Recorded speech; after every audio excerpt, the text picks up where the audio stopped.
Chapter 4. I Can Travel Through Time. Lin Wan Wan claimed to be a recluse living in the mountains, and she had her reasons for doing so. During the late Sui and early Tang dynasties, wars were frequent, and the world was in chaos. Many old aristocratic families chose to retreat into the mountains, living in seclusion to avoid the turmoil. Later, when the world became peaceful, the imperial court was eager to recruit talented individuals. Emperor Li Shimin placed great importance on reclusive scholars, often offering generous gifts to invite them to serve, demonstrating his respect and desire for talented individuals. He even ordered local officials to personally visit the mountains to invite these scholars, offering them substantial rewards. As for Lin Wan Wan, she was at least a graduate of prestigious universities, 985 and 211 institutions. If it weren't for her being an orphan and wanting to leave the academic world early to support herself, she could have pursued further studies. In fact, by the end of her first semester in her senior year, she had already received an offer from a foreign company. However, due to her boss's inappropriate advances, she angrily resigned. Now that she had traveled back to the Tang dynasty, pretending to be a recluse was more than enough for her. Not to mention, her clothing, which was far more advanced than the current society's technological level, further supported her claim. Being a recluse could bring her many conveniences. In the hierarchy of scholars, farmers, artisans, and merchants, scholars were undoubtedly ranked first. After thinking for a moment, Lin Wan Wan asked, "Wanghai, is this the Wanghai area of Mao County in Jiangnan Dao?" The shop assistant nodded. "That's right. Mao County's administrative center is in Shaoxi town. It takes about 2 hours by carriage to get there." So she was still in Yang City. The location hadn't changed. It was just that she had traveled 1,000 years back in time. Lin Wan Wan stared blankly out the window, feeling a surge of emotions. Who would have thought that this desolate little town would become a bustling and prosperous place 1,000 years later? Pulling herself together, Lin Wan Wan softly said, "I am just a woman with no fame or virtue. I am not on the imperial court's recruitment list, so why bother going to the county office to make a fool of myself? I only wish to find my family."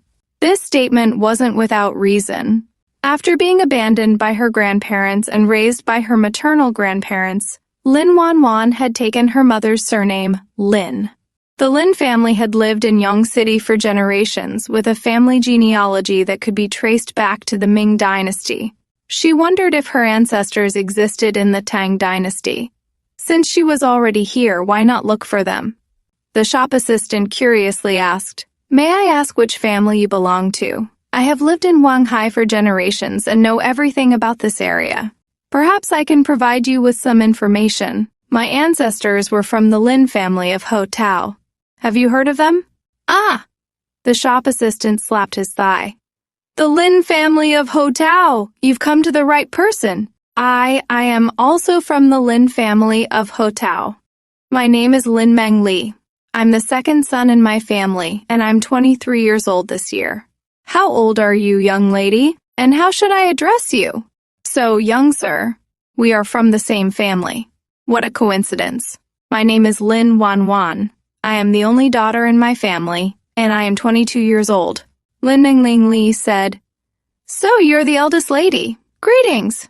Lin Wan Wan. The way people addressed each other in the Tang dynasty was really hard to get used to. Being called eldest lady made her feel old instantly.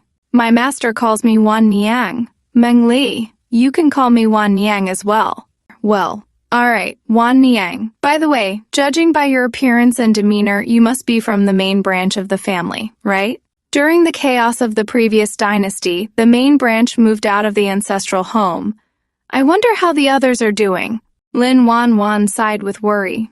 "I only know that I am a descendant of the Lin family of Ho Tao. As for which branch, I am not sure. I don't know about the other family members either. My master never mentioned it to me."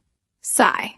Lin Meng Li said excitedly, "Wan Niang, whether you're from the main branch or a side branch, since you're from the Lin family of Ho Tao, we're all one family with the same ancestors. You should come back with me to meet the clan leader. Lin Wan Wan gladly agreed. She hadn't expected things to work out so coincidentally. This way, the issue of household registration should be resolved. The two agreed to return to the Lin family village together when Lin Mengli had his day off at the end of the month. After Lin Mengli left, Lin Wan Wan leaned against the window, resting her chin on her hand, and gazed outside, quietly contemplating her future life in the Tang dynasty. Was she really going to stay in the Tang dynasty? For someone from 1,000 years in the future, Lin Wan Wan didn't have much attachment to her original time. Her grandparents had passed away, and there were no relatives or a place for her to belong there. She didn't even have many friends. The only person she was somewhat familiar with was Chen Jinyu, but their relationship had always been distant. However, modern society was undoubtedly much more comfortable than ancient times. As she was lost in thought, Lin Wan Wan suddenly felt a chill on her left wrist. Her heart skipped a beat. She lifted her wide sleeve, and under the sunlight, the jade bracelet on her wrist was faintly glowing. Lin Wan Wan's mouth opened slightly in surprise. After a moment of shock, she seemed to realize something. She closed her eyes, silently counted to 3, and when she opened her eyes again, a green glowing wooden door appeared in the room.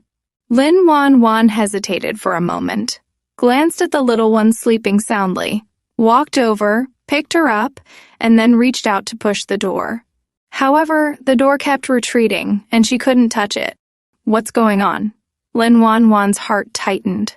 After thinking for a moment, she looked at the little one in her arms and thought to herself, could it be because of her? After pondering for a while, Lin Wan Wan put the little one down and placed a gold coin and 6 strings of cash beside her. Then she stood up and pushed the wooden door again. This time the door opened, and a dazzlingly modern scene appeared before her eyes. The sales office was brightly lit, and through the leaves she could vaguely see shadows of people in the hall. I'm back? Lin Wan Wan's heart pounded wildly. The jade bracelet could actually allow her to travel through time? Could she go back again?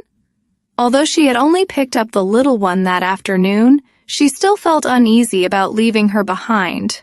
She took a deep breath, forced herself to calm down, and then closed her eyes to visualize the wooden door.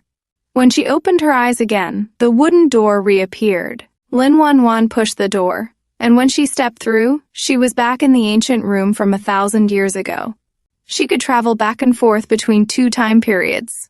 For the first time in her 22 years of life, Lin Wan Wan felt an overwhelming sense of joy, as if her entire soul had been lit up. She could buy her grandparents' small villa. She could have her own home. She was going to be rich. Without wasting any time, Lin Wan Wan traveled back to the summer of 2022, put on a mask, and ran out of the sales office courtyard. She headed to the bustling streets, opened a ride-hailing app on her phone, and booked a car to the supermarket.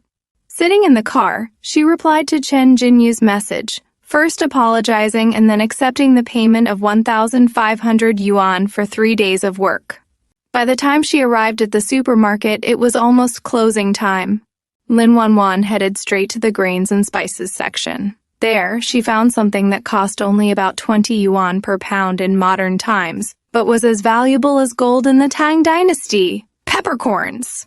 Lin Wan Wan remembered clearly that when she had read historical records, the most common item confiscated from corrupt officials in the Tang dynasty was pepper. Whether in the Tang dynasty or ancient Europe, pepper was considered black gold. She was going to use pepper to trade for Tang dynasty antiques. Then, she would sell the antiques for money and buy her grandparents' small villa. With pepper, she didn't need to prepare much else. She was destined to become rich.